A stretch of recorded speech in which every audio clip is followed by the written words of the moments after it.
Hi, welcome to A Facilitator's Journey, the School of Facilitation podcast.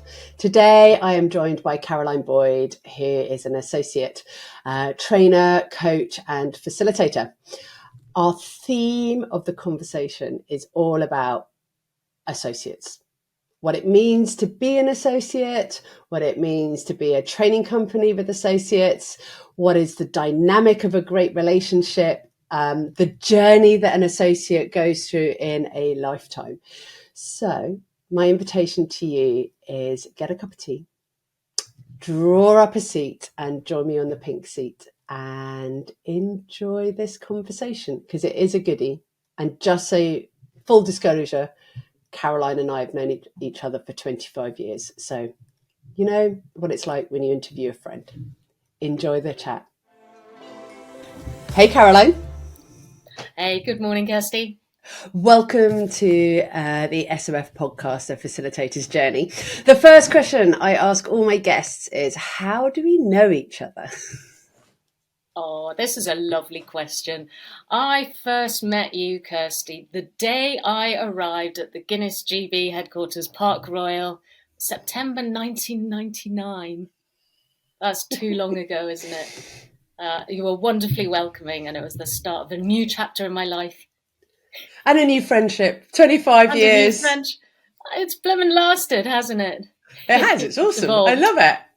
We'll talk about that as we go through here. And help our listeners and our viewers understand more about you. What do you do? How do you describe yourself? So when I first met Kirsty, I was in the wonderful world of FMCG sales. I then kind of transitioned into marketing and then eventually made the big decision that marketing wasn't for me. So moved into the brilliant world that so many of us move in, facilitation, training, coaching, and mainly on an associate basis. And so I did that for, goodness, a huge number of years. That was 2012. I moved into that. Really discovered my love of business psychology. So, and we'll talk about this, actually, it's a big part of this. A few years ago, did my master's in occupational psychology. Yeah. And so got myself further embedded into that world of business psychology.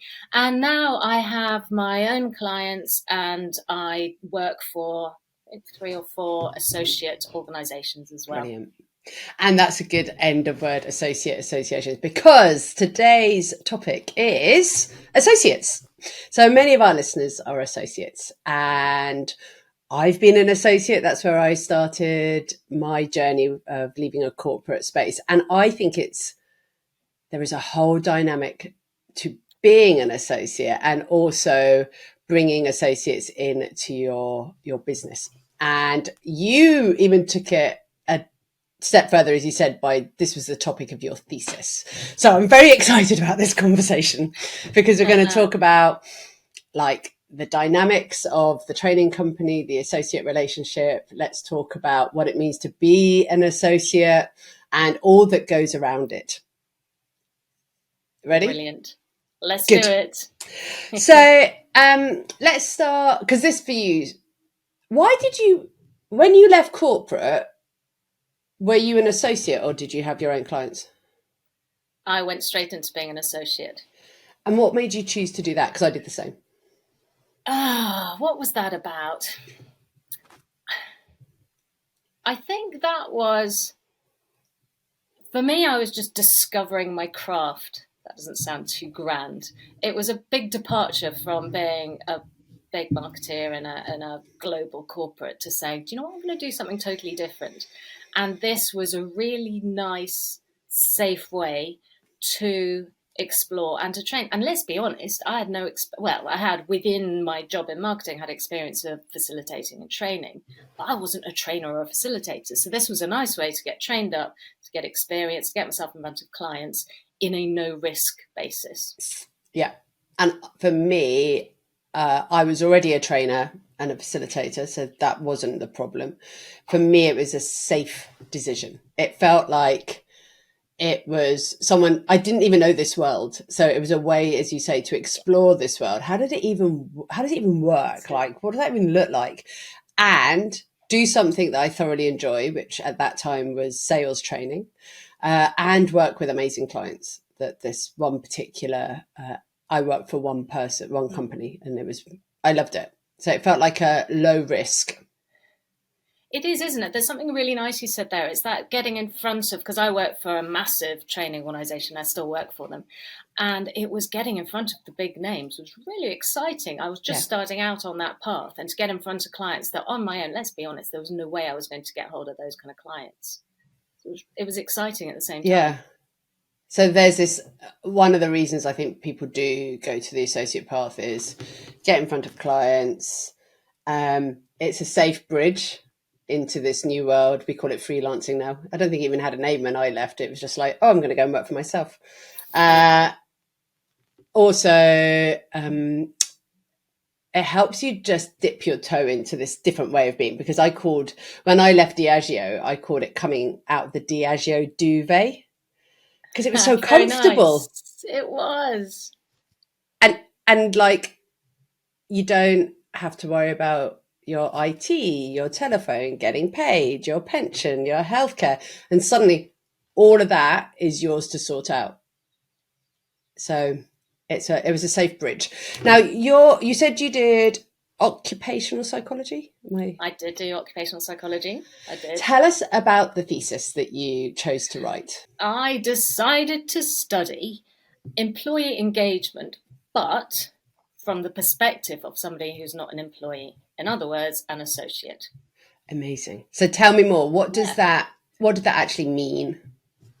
Well, I think it's intriguing. If you think about what employee engagement is, it's that state of being fully immersed, fully giving your all, emotionally, physically, mentally, you're fully in the job, which is amazing. And of course, employers do a huge amount of research. They do engagement surveys every year because it is the holy grail. That's when you get people performing at their best. But what I discovered was there's very, very little research around what that means for somebody who isn't actually an employee. And that I thought was intriguing, because it gives us meaning, it gives us purpose in our work. And I've just suddenly had a thought. For our non-European British listeners, an associate is a subcontractor. So you do not have the direct relationship with the client. You work for another training agency and they give you the work to deliver. Sorry, I should have caveated what associate means. So I've discovered in my research, Caroline, associate's a very English European word. Oh, is that right? Yeah. So what did you start to unpick and discover about this sort of associate training company dynamic? Yeah, so it isn't, and as you said, I think that's a really interesting one to define associate, because it's really interesting thinking about, well, what is your relationship here? Yeah. Because it is an associate that your relationship is with the training company, yet the fulfillment you get from the role is with the client, being in front of the client. So already there's a weird dynamic. So a different dynamic, because your loyalty, from systemic perspective, you might say your loyalties to the client, there's a balance, there's an exchange with the training company. Yeah. And then there's this bit in the middle. And I think that's what we need to talk about as well, like this exchange with the training company and what it means to be with the client. And that causes a real tension, because actually when I started talking to people, I always started my conversations with, why do you want to work like this? And there's a combination of things. It's a lifestyle. It's the lifestyle piece, which is I get the flexibility. A lot of people are parents and they say, this works, I can fit it in around my kids. Or they've done the big corporate thing and saying, do you know what, I'll pick and choose, I want the variety. And this sense of purpose, I want to make a difference. I want to do things on my own terms. And so when you start looking at that, and then you see that actually a lot of that comes, you can see it's coming from both angles. So I get the flexibility, the different jobs, the variety comes from the training company, but the sense of purpose, the fulfillment, the joy comes from being in front of the client. Great. What else came? I've got loads of questions, but I think that just get it all out on the table. What else was coming up through the research that you noticed? So I started off with, why do you want to work like this, and what do you get from it? And there it was that combination of that flexibility, that variety, and also a sense of purpose. I really want to make a difference. Do you know what was really interesting that came out really, really early on is how people in our field of work measure success. Oh, go And on. it's quite, yeah. So the way I would put it is success is measured psychologically. It's that sense of, have I got meaning? Is this feeding my identity? Is there purpose behind what I'm doing? Do I feel like I'm making a difference? That's how the majority of people I was talking to measured success. As compared to so often, it's when will I be promoted? What's my salary? Yep, exactly. Fascinating. I love And I that. thought that was really intriguing. And I think as an associate employer, you've got to be aware of that because it is Yeah. huge. Okay, on that, how did you interview associate employers in your research? No, I didn't. Gutted. Well, I shared my research with one of the big employers who said, this is brilliant, we want it. But it was that I was kind of a little bit cagey, kind of, wait, let me think how I can use this. Yeah. Yeah, I didn't really take it further. Okay. I was about to say, what did they say? What was their thinking? So we've got flexibility, we've got meaning and purpose. What else did you uncover as you dived into the research? I think there was a really interesting thing that came out as well was the journey that people go on. Because as we said, a lot of us start as an associate because we leave the big corporate world. It's a blooming brave decision. I think we need to pause and go, hang on, we did that. That was Yeah. bold. Well done, us. Exactly. And so and I think this was quite common, people saying that actually to start with, it was that thrill of somebody wants me, somebody wants to pay Yes. me, Oh my God, somebody wants to validation. put me in front of their client. This is massive. Yeah. And I think coming from that is that sense that I've got to say yes to everything. Ooh. And a lot of people I spoke to said there's this weird thing that I'm at the time I'm thinking, oh, hang on, it's sending me the other end of the country or to another country. Not convinced it's me, but do you know what? I'm just going to say yes because I'm desperately trying to build that relationship. So that was their reason. Is that their sole reason to say yes, just to build relationship? No, well, no. What is it? It's building a relationship. It's gathering experience. It's building a reputation as somebody you can rely on, somebody who says yes to things. But I think there's a lot going on in people's heads. So there's a kind of a power dynamic, I guess, where it's the new associate is saying, please want me, need me.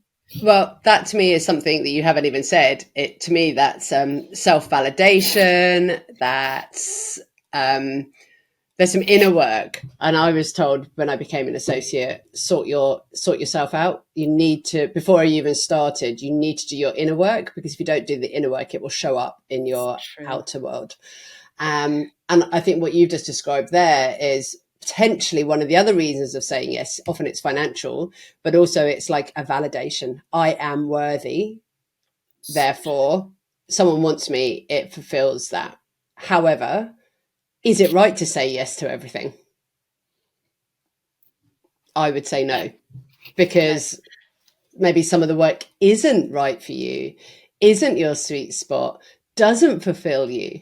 And I think you only say yes for a certain period of time. Is that what you discovered? Because you said there was a journey. I did. And I do.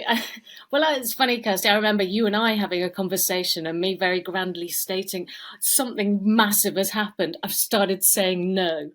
And it's just this, you did that. But there's something really wonderful about it. It's a great feeling when you say, I said no to something. Right. At last, I'm getting in control of my world.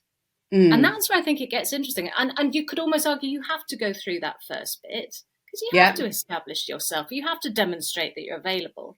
But that's that lovely feeling then when you get into that middle bit, which is, I can choose. I can do the things that give me meaning.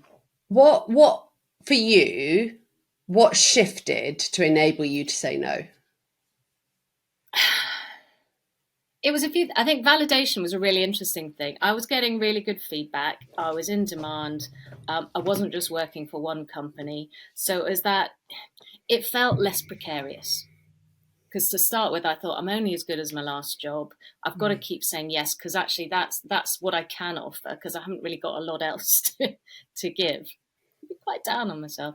But then it was that sense that they do want me.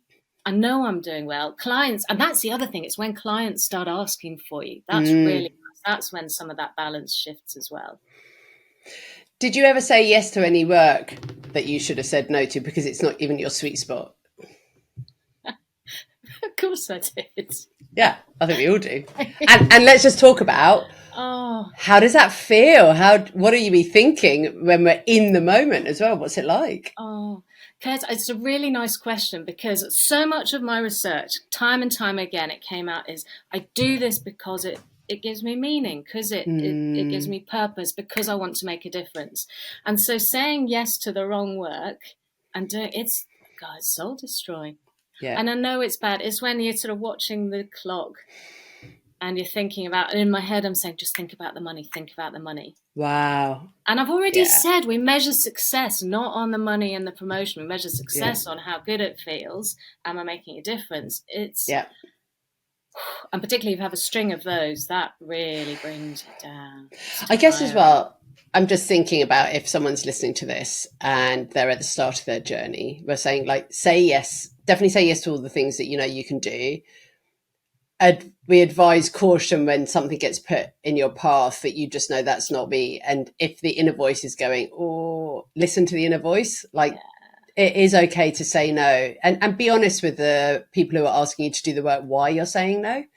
And I think that brings you credibility as well when you go. It'd be like someone asking me to run a marketing workshop or something. I'd be like, that's just so I can blag it, but I don't think that's authentic, because I always think the learners and the participants need to have a good experience. And let's be honest, if we're working in the types of clients that we do work in, FMCGs, corporates, they sniff out a fraud a mile away.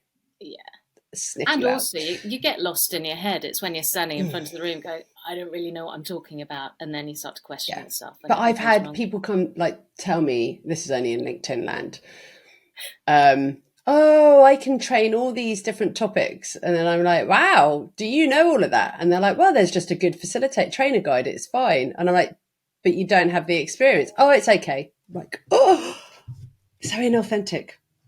I think it helps. And that's why I think credibility is massive in what we do. And that fact that we've got that corporate background. The beauty as well, there's one thing I would say, because you're going back to that advice for new associates, is I think do say yes. You want to build up that variety, I think is really good. So on the one hand, it's do the inner work out what is it that absolutely allows you to shine, what are the things that the complete knows. But at the same time, you've got to push yourself a little bit, get out of that comfort zone, try new sectors, stretch the material a little bit. Try new sectors. Just because you come from FMCG doesn't mean to say you can't operate in pharma or banking or tech. Trust yourself. They want you for your knowledge. I think a lot of clients value having a different perspective on things. Yeah. It's one of the reasons why they use an external training company is that you are bringing something different. Exactly. So I think that's a really good thing. So what else? So we've got the start of the journey. We've got the no phase of your journey. What happens after that? Well, so I'm just thinking what happens? Well, I think that's when then a lot of tensions start to emerge. And I do, that was this big thing coming out of my research is that it is tough working in this way, because so a few of the tensions. So for example, a lot of us do it because we want that freedom from the classic 9 to 5. I don't want a manager. I don't want office politics. Get rid of all that. And it's, hooray, I don't have to worry about any of that. But then at the same time, so many of the associates I've spoken to, so many people in our world, we want to belong. We want to be part of something. Hence the joy of school of, and it's that kind of, hang on, I've thrown all of that off, but I've lost something that I really did need. Other tensions. Yeah, on the one hand, brilliant. I want freedom. I want to choose what I do. I want variety. I want to be able to take August off if I want to. But at the same time, I've got to keep the money coming in. And there is Yeah. that stress of, wait, what if it all dries up? And we've all gone through quiet spells where you think, what do I do now? Am I ever going to Yeah. work again? And that's kind of, oh, hang on, you can't have it all. What was the another tension I came up with? Oh, this, I call it professionalism, this sense that I'm doing it for purpose, for meaning. I genuinely care about the client. I want to make a difference for the people in the room. I want to delight them. But often in this relationship, I have little input into the materials at an extreme, or none for some of the organizations I've worked with. So it's kind of make the most of what you've got. Plus, often you have limited relationship with the client as well. So you're just confronted with a room full of people and the material, and it's right, make a difference. Off you go. So Interesting. Yeah, awkward. Yeah, I think the piece you talked about first about belonging is, I hear that time and time again in conversation with not just associates, even people who've got their own small boutique training companies or facilitation companies. That sense that's the bit that's missing, is having, I call them like-minded souls to have conversations with, just to bounce ideas, to celebrate, to connect, to learn, to share. My phrase is SOF, and that's why SOF exists, School of Facilitation, because creating that community, it gives people a place to come and land. And I think it's a core part of being a human. We want to belong. We want to belong to something. And in a professional sense, I think that is as true as in a personal sense. So the need to belong. Yeah, and I was just thinking, as an associate employer, I think that needs to be recognised, and that acknowledgement that it can be really lonely what we do, because so many of us do this job because we love talking, we love people, we love connecting, interacting. It's what brings us joy. Yeah. And yet it is lonely. So I think if you're using associates, recognise that, connect with them, forge a relationship. Well, let's talk about that. Like, and I'm one of these companies, is like, what can a training or a facilitation or a coaching company do that has associates to forge and deepen good working relationships with their associates? What did you come up with in your research? Kirsty, this is a massive question. Where do we start? So I think number one is,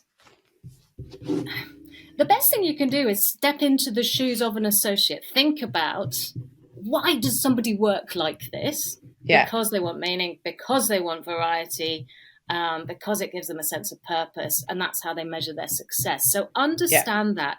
Also understand the pressures of working this way, because as when people say, can you do every Tuesday at 10? No, I might be able to do next Tuesday at 10, but I can't do. It's that the kind of the moving feast of our diaries, is understand that. Oh my God, the moving feast of the effing diary. Anyway, that's another conversation. And when have you got availability? September, if you're lucky. Yeah, and I've been on the receiving end of that, Caroline Boyd. Anyway, it's a nice problem to have. It is a good problem to have. It's a hard one to manage with a client. So actually, I'm going to take a step back. So my research, when I went into, so it was around employee engagement, and I think it's helpful just to pause. So the research that I based it on is Kahn's research back in, goodness, when was it? 1980, I think he first came up with this. It was kind of the forerunner of the whole employee engagement space. But he talked about 3 things that people need to be engaged. Okay. Context. And I think it's really nice, because then everything kind of falls out of that when you start talking about what an associate employer can do. Firstly, psychological meaning, a sense that there is purpose here, there is meaning behind what I'm doing, there is enjoyment. It sort of feeds who I am, the deeper purpose behind it. So that's psychological meaning. Psychological safety, which all of us talk a lot about, but that sense that I can give myself wholly to this without risk to myself psychologically. So I know where I stand. I'm getting feedback. somebody cares about me. There aren't things being talked about that I'm not aware of. I'm treated fairly. So if there are other associates, I'm paid fairly. I'm not having sort of work pulled away from me for no apparent reason. It's that kind of safety angle. And then the final one was psychological availability, which I think is really interesting, is, am I available to give myself fully to the job? Have I got the skills to give it my best? Emotionally, am I in a good place, or am I exhausted because I've been traveling all over the place and doing massive sort of back-to-back days? Can I fit it into my world based on everything else I'm trying to juggle? And I think it's nice to think about those three areas: meaning, safety, availability. And then what can you as an employer do in order to feed those three things and have an awareness of them? In your experience, how has someone done it well in terms of meaning, safety, and availability? Having worked for multiple... See, this is where we run into our big challenge that you and I have talked about before, is well, I say relatively easy. It's still difficult. It involves thought and attention and care. But when you have just a few associates and you know them well and you've worked with them for a long time, this stuff kind of happens anyway, because it's a very human, caring relationship. The challenge comes, and this came out massively in my research, the challenge comes when you start to get bigger and you have multiple clients, multiple associates. This becomes really difficult. Yeah, and I guess the original relationship is with the founder of the business, with the associates, and that's obviously the bond and the connection. And then suddenly you might bring in an account manager, or, there's a layer of management who then manages the associates, and they maybe don't have the experience of being an associate or a trainer or a coach. They don't have the same mentality as the founder, and therefore that relationship with the associates can feel different. Yeah. And it becomes, and often, and I've experienced this, and I think you have as well, it becomes very transactional. Yeah. And I think the transactional side of it, I think, is really interesting, because I did speak to people who said, do you know what? I don't want a love. The reason I work like this is I don't want to have to worry about the dynamics of the relationship with the training company. I want it to be transactional. But, so hypothesis. That's some people. Go on. Well, yeah. When you first start out as an associate, do you want the relationship? But as you get more comfortable, you realize you're just another number, and it's about you're good enough. Internally you are good enough, and therefore you don't need the relationship. And yes, I did find that. And it was particularly the ones who've been doing it for a long, long time. Let's be honest, a bit more cynical about things, who say, look, these guys, they just need somebody there in front of the client. You're not special. Stop thinking you are. And it's kind of, that hurts. And they are happier with a transactional relationship. And for them, it's simple. It's unemotional. There's a lack of drama. I know where I stand. I take comfort in that. I know I'm blooming good in front of the client. Just give me the tools I need to do that.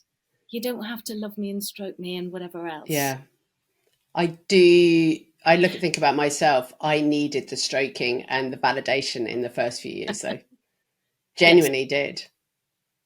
And so did I. And do you know what, if I'm honest, I still do. Because I think it's all very well the transactional side of things, but it can become very cold. And there's a danger, particularly with people who are good, who are in demand from multiple companies, that it's just a case of, right, how much are you going to pay me? How good's the client? And I think that sense of loyalty, that ability for them to go the extra mile for you, and by going the extra mile, I mean, it's kind of doing more in the room with the people you've got, rather than, no, I'm just here to deliver this. And also looking for further opportunities. That is not going to come, I don't think, just from a purely transactional, cold relationship. So let's talk about, if from the perspective of being the training company, what can they do with their community of associates? See, look, I already call them a community. So I see the associates that have worked for SOF in the past and present as a community. Yeah. Do others? And I think so. If you put it into, I'll just talking broadly. So I talked about meaning, Yeah. safety, availability, and it's Yeah. quite nice to start there. Isn't it brilliant you talked about a community, because that's one thing you can do, and that's where actually an organization with a lot of associates can do something, because you have got a community. Yeah, in terms of meaning, I would say do all you can to help that facilitator delight the client. Because if their sense of meaning is coming from, I'm doing a good job, I'm making a difference, help them do that. Help them use their strengths. Do you know what, Kirsty? So you'll find everything I talk about comes down to have a relationship with the individual. No matter how many associates you've got, get to know them, understand them. So, yeah, help them use their strengths, work out how you can really get the best out of them. And again, around meaning is keep them learning. Help, again, somebody with a lot of associates, can you offer them ways to keep learning, to keep growing? Yeah. What does that look like? So that's the meaning side of it. In terms of safety, psychological safety, it's about being really open about your processes. And then you've got to, how are you choosing which associates you're sending to which clients? It's really hard. How do you avoid favoritism? How do you avoid always leaning on the same person? But equally, how do you acknowledge that there are people within your associate community who are blooming brilliant, who are the safe pair of hands? This is Can we also say, easy. but also the one for me, you said something earlier about the psychological safety is like there are no secrets, and for me that was one of the experiences I had. Is it felt like there were secrets being held and conversations not happening openly. So we were often encouraged not to discuss day rates between the associates. And that felt really, well, you know what I'm like. I was straight in there. That's like a red rag to a bull. Of course you hadn't even thought about asking until you heard that. And then I did. And the group of associates were a lot of strong extrovert energy. So we were all like, yeah, what do you get paid? What do you get paid? Yeah. Now, more often than not, we were in a range of £50. So it wasn't too bad. A couple of times it was within a range of 200. And you were like, I don't understand. How does that work? So there's a transparency even just around have a rate card. Demonstrate that if you're new to world or there's experience, I don't think you can do length of being an associate as a way to pay someone more, because I don't think that's talk about capability. But if you're going to talk about someone's capability, what's the framework that you're measuring them against? So have some transparency about what you pay, how you pay, because I think that and be careful with your rate card. I Go speak on. of a situation that a large group of us are in at the moment with a training organisation where there is a very transparent rate card. Yeah. And I've taken great comfort in that, going, actually, that's really nice. I know where I stand. I can either take it or leave it. Yeah, There are times they don't pay enough. There are times when I think, actually, that's fair. It is what it is. Fine. I respect that. Yeah. So then when you discover that a lot of people have been negotiating and saying, whoa, I'll only do it if you give me this much extra, and they're getting it, wow, that pulls the rug out from under you. That hurts a bit. So you either go one way or the other. Yeah, interesting. I'm not going to go down that road because that's another conversation. Tell me about what can someone do from an availability perspective. So we've done meaning, safety. And I think you touched on it, this idea that often the person you are interacting with within the training company doesn't know what it's like doing what you do. So I think you've got to understand what is involved in working like this, and recognize that it's really demanding what we do. I always think it's a combination of doing an exam and having an interview and doing a massive presentation. You think of the stress of all three of those, plus probably massively time consuming, and you may well be traveling, and you're doing this because perhaps you've got various things going on at home, family to look after, whatever it might be. Recognize that is demanding. Yeah. I do, And so, Caroline. yeah. I got some examples from people before where they were working for the same training company, so it's on availability. And so one day, one lady was working in Norwich, and then the next day they wanted her to be delivering in Liverpool. Now, if you know the UK, you know that the transport links out to Norwich are shocking. And then Liverpool, whilst it might only maybe be 200 miles diagonally northwest, this person was using public transport, like 6 hours of travel. And then they expect her to be fresh and ready to go, sort of thing. So for me, that's just a really small example of availability. Is like, think it through when you're booking people Yeah. in, like where you want them to go. So another example in our world, we had one of our team was asked to go to St. Moritz to run an offsite to just do a 3-hour session on a Friday afternoon. We didn't I don't do the know. work in the A end. weekend in San Moritz. Come on. But the associate had she needed to be home for the weekend, and so we were flexing backwards, but then various things changed, and in the end it didn't happen. But it's things like that you've got to go, is that logical? Does that make sense? That's it. And also, I think for me, there's always this question that as an associate employer should always be asking is, how do I get the best out of this person? Because I wonder if they forget that the associate matters. They are the front end of your business. So you could do as much work as you possibly can to nurture that client, to write the materials if that's what you're doing. But if the person who's actually delivering it is not in a position to do a brilliant job, the rest of it, I believe, is irrelevant. So it's always that question, how can I help them be at their best? Yeah. Yes. And I think that's also a conversation that a training company can be having, say, with the clients as well, when they're saying, oh, we want them to do X, Y, and Z and be here and be there and travel internationally, but only do economy, but we need them on their feet the next day. And you'll be like, well, they're not going to be at their best. They're going to be in a really bad way, jet lag, So what can we do differently? Like, how can we help them show up to be brilliant for you? So nice. All of those conversations. So what are we thinking? Like, what were some of the other big ahas or learnings that you had from your research? Good question. Let me think. So I think that the relationship changing over time. So we started with that. We kind of got to the middle of it. I think that was really interesting as well. As people got further into it, there is a real growth in confidence. And what I found was a lot of people were beginning to question, why am I doing this? So this is where these lovely things came out, like, I'm just a gun for hire. I'm a trained monkey, people talked about. I'm just a gig act. I'm a commodity.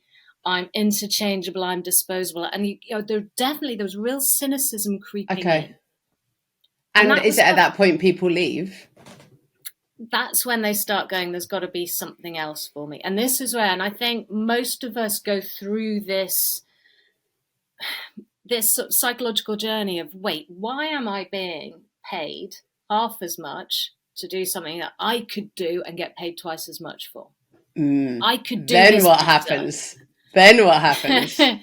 Then you start saying, oh, hang on, I'm at another transitional stage where I need my own clients. And actually, Kirsty, you'll have found this. It's so many of our conversations with fellow associate facilitators, trainers, and beyond is about, how do you do it? How do you now start doing this for yourself? Yeah. It's interesting. And did you find in your research that there were people who were associates who then turned around and said, I am actively looking for my own clients now? Yes, I think. And how was that? I would say, what's interesting is most people had got to that, apart from the people who are new to it, who are just, it's kind of, oh my God, somebody's giving me work. They're not even in the realm of I need my own clients. Most people have gone through that, right, I'm going to start looking for my own clients. Interesting.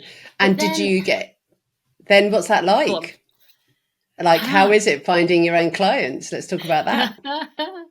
You know how that is. It's really hard.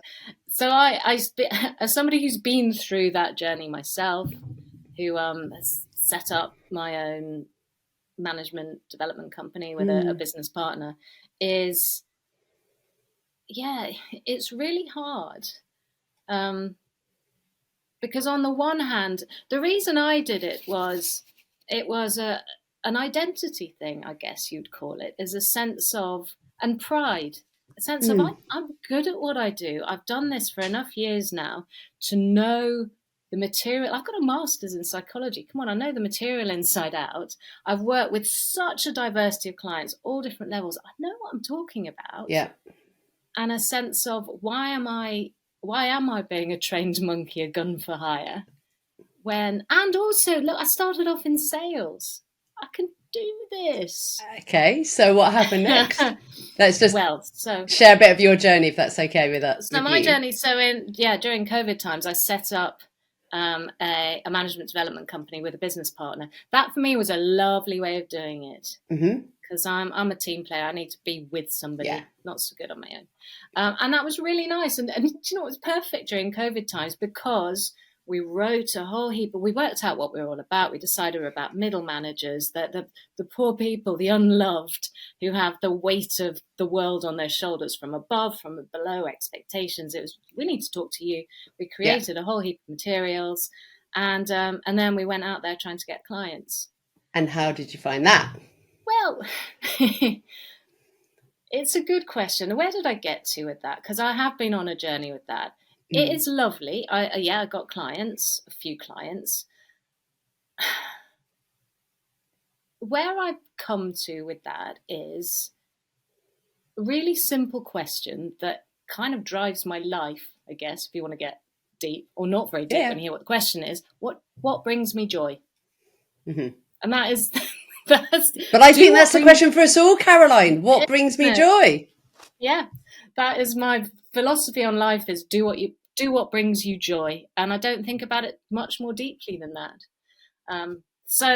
What brings you joy? So on the one hand, bringing in your own clients, it's financially makes a lot of sense. Let's be really honest about it, and that sense of pride, that ownership, that beautiful sense of I'm on a journey with this client. I've worked out what their needs are. I know that what I'm giving them exactly fits the bill, rather than this is just some salesperson and the training company thinks this kind of makes sense and I've got to force fit it.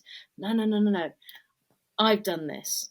And that longevity, there's something lovely about forging that ongoing relationship. Yeah. And you could argue opportunities make a real difference. Yeah. As you were running the business, were you still associating, or had you dropped that? I was still associating, yes. And I always said I want to, because a big thing for me is this sense of variety. I love what I do. I love the fact that no 2 days are the same. I love the fact I have to check my diary because I've got no idea what I might be doing next week or the week after, but I know there's all sorts of interesting stuff going on. I love that. Okay. And how did you find companies? Yes, you do. SOF being one. Sorry, just putting that in there. How was that though, to be both an associate and run your own business? This is where it gets challenging.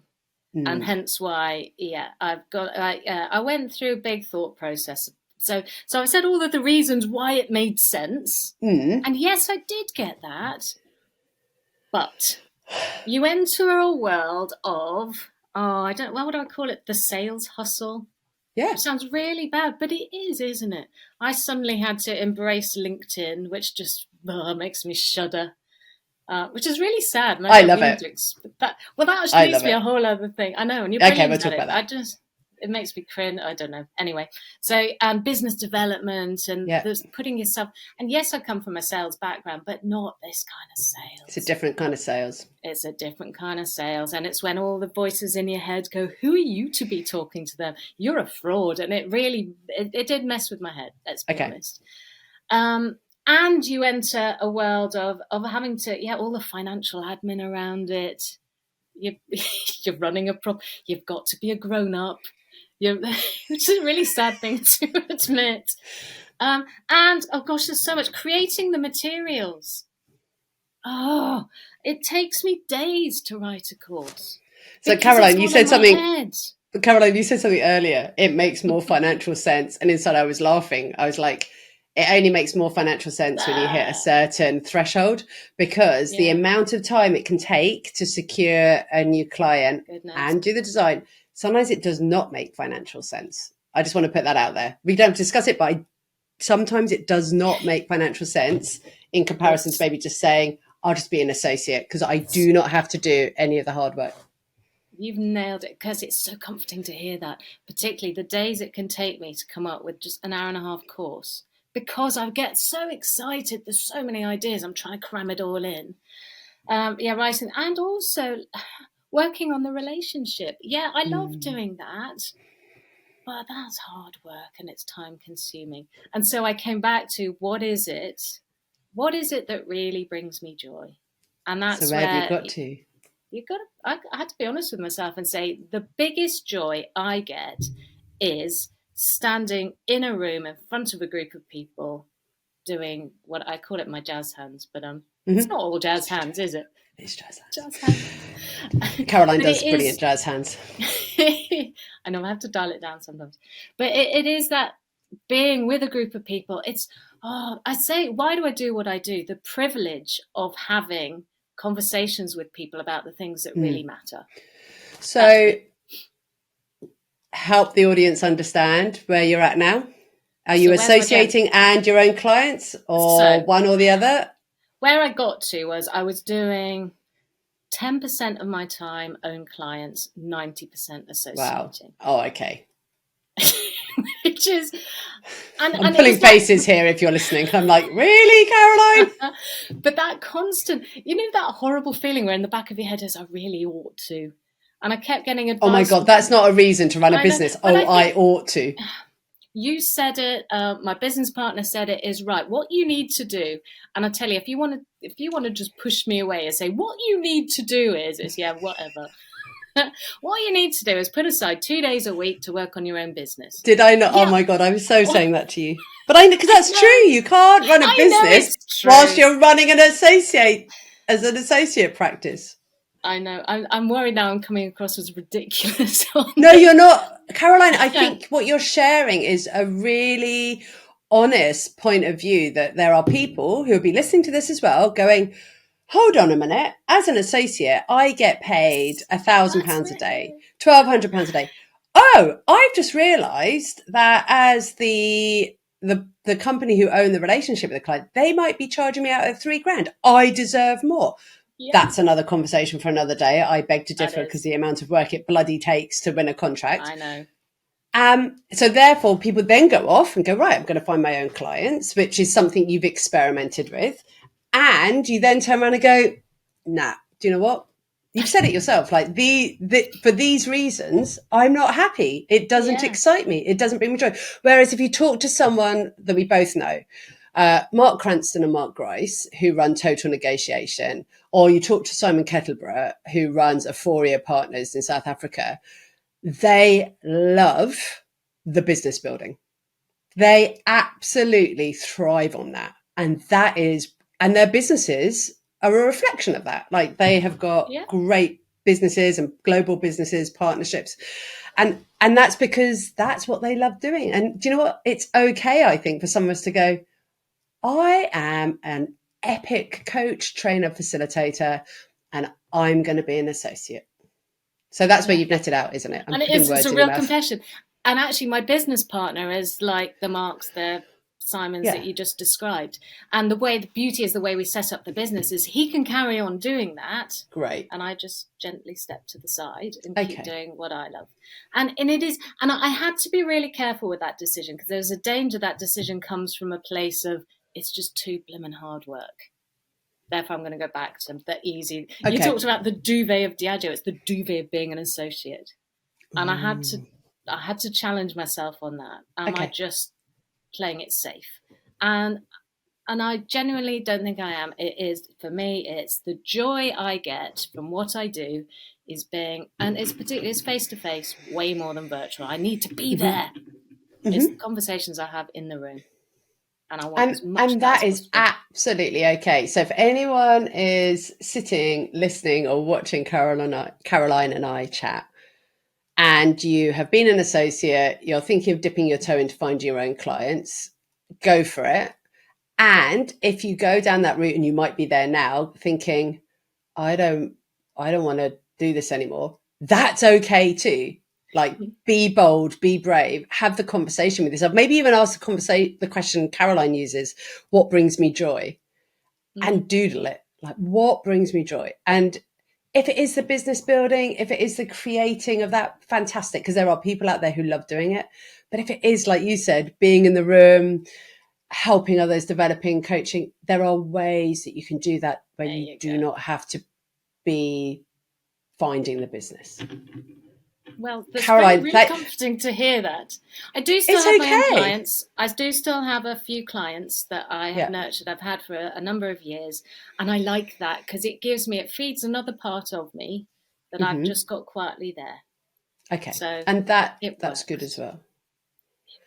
So, what a journey we've been on today about associates. So if you could give someone listening to this podcast some advice about being an associate and doing it well, what 3 pieces of advice would you give? Oh, nice question.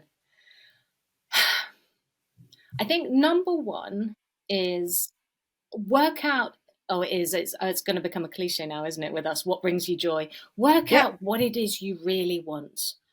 Think about what are your strengths? What allows you to perform at your best? What is that? Is it a particular area of delivery? Is it a particular industry sector? What is it? And then work out what are the things that your absolute no's. So be clear about that. Is that the same point? It's the same point. Okay, right.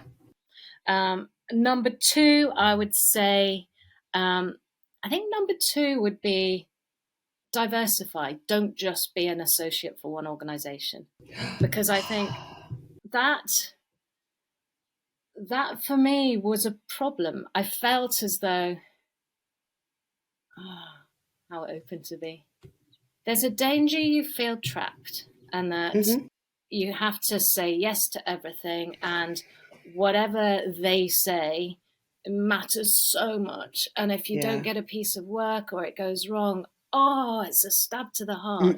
Whereas the beauty of having just a few options, it gives you choice, and it gives you that sense that actually people do want me. I am good. I'm all right, and I can say no to things. So diversify would be one thing. Not too many, otherwise your diary becomes an absolute blooming nightmare to manage. 3, I would say, do what you can to forge the best kind of working relationship you can with the training organization. Because yes, they need to be doing a lot of this, but it's in your interest for them to know you as a person rather than just a gun for hire, just a name on their list.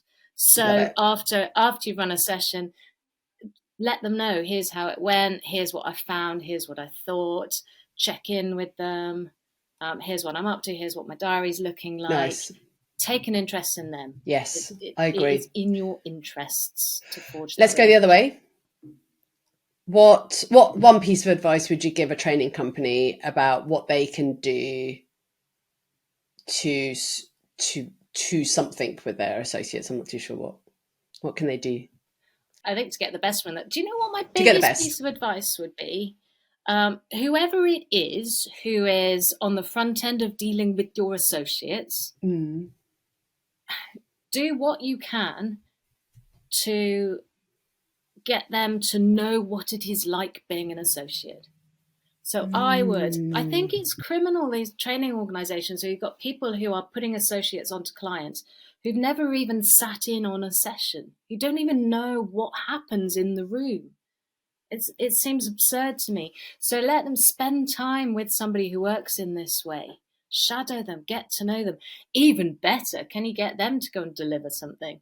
Bit risky, but well, maybe you might not want to risk that. But I think that for me, if they understand what it is like to do this kind of work, I think that could go a really long way. Oh my God, I love it. Caroline, the final thing we do in the SOF podcast is quick fire questions. So I've got 4 questions for you. Ready? Okay. How have you invested in yourself to support you in moving forward? Oh, really nice question. I grab opportunities to go on different courses. So the last one I went on was the Do Lectures. I know, Kirsty, you're a fan. They did a 1 day about manifestos, building your own personal manifesto, your business manifesto. It was so good. What are you all about? And a day just to pause and think about, what am I about? What am I trying to do? What do I need? So, I love it. Big investment. Who do you follow in social media land that you think others should too? I'm a big fan of Adam Grant. I think he's brilliant. He's an academic, business psychologist, but I love his take on things. Matthew Syed, I think, is brilliant, has a lovely take on things. Amy Edmondson, I have such a passion for psychological safety. You're going to have to stop me, Kirsty, because I'll go on for the next. That's okay. Those 3 are good. I introduced Matt Syed onto a stage at a client once, and I totally fangirled. I was so excited. I bet you did. Anyway, that's another conversation for us. He's very good. What book do you recommend to people at the moment? I think it'd be a Matthew Syed one. Rebel Ideas. Really readable. Yeah. Go on. Which one? The first one I ever read of his in 2011, May. I can tell you, I can see myself reading it at Faro Airport and writing notes. Bounce. Oh, very good. And I've just thought even better than that. 4,000 Weeks, Oliver Berkman. I haven't read that yet. I have to buy that. Kirsty. Okay. It's about life. What are you doing? All right. God, this is what happens with 25 years of friendship on a podcast, getting berated. Final question. What advice would you give to someone starting out as an associate? Oh, nice question. Talk to other associates. Join School of Facilitation, because it is scary. It's lonely. Go and talk to other people and ask their advice. I think it's really, really useful. Yeah. Can I just clarify that coming to SOF is not scary or lonely? We actually make it less scary and lonely. Becoming an associate is scary and lonely. No, SOF. I don't know. You do make people stand up and sing. What was that video I saw? That was a gathering that we did. Everyone chose to do that. Let me be very clear. It was brilliant. Oh, my life. Caroline, thank you so much for being on the podcast today. It's been utterly brilliant. And thank you for sharing your news, because I know this is very fresh for you. So I really appreciate you. Thanks for being here today. It's an absolute pleasure, Kirsty. Thank you for having me.